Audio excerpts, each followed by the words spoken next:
હોય કે રાજકોટ કોર્પોરેશનના પદાધિકારીઓ હોય, રાજકોટ કોર્પોરેશનના પદાધિકારીઓ અને અધિકારીઓ અહીંથી અવારનવાર નીકળે છે. માન્ય કમિશનર શ્રી દિવસમાં મિનિમમ 4 વાર નીકળે છે. સ્ટેન્ડિંગના ચેરમેનો બધા નીકળે છે, અહીંથી ડેપ્યુટી કમિશનરો નીકળે છે, પણ કોઈના ધ્યાનમાં રાષ્ટ્રધ્વજ નથી આવતો.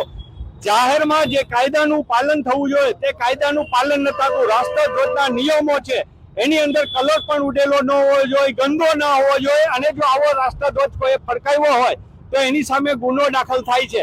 ત્યારે રાજકોટ કોર્પોરેશન અહીંયા રાષ્ટ્રધ્વજ જ્યારે ફરકાવતી હોય ત્યારે એ રાષ્ટ્રધ્વજ કેવો હોવો જોઈએ, જો એને ભાન ના હોય તો એની સામે પગલાં લેવા જોઈએ.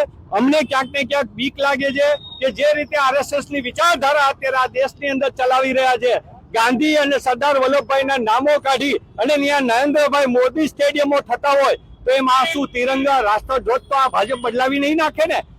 અને આ બધી શંકાઓ ઉપજે છે, કારણ કે આ રીતે ધ્વજનું અપમાન થતું હોય તો કેમ ચલાવી લેવાય. રાજકોટમાં જ્યાં સરકારી ધ્વજો હોય અને જ્યાં કોર્પોરેશન ચલાવતું હોય કે અન્ય કચેરીમાં હોય તો એ રાષ્ટ્રધ્વજની એનું માન અને સન્માન જળવાવું જોઈએ.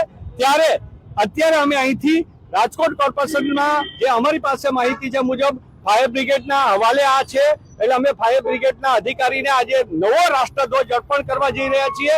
અને હું એવું બહુ સ્પષ્ટ આપના માધ્યમ દ્વારા કહું છું કે કોર્પોરેશન પાસે પૈસા ન હોય તો દર મહિને રાષ્ટ્રધ્વજ નવો લઈ અને હું આપીશ.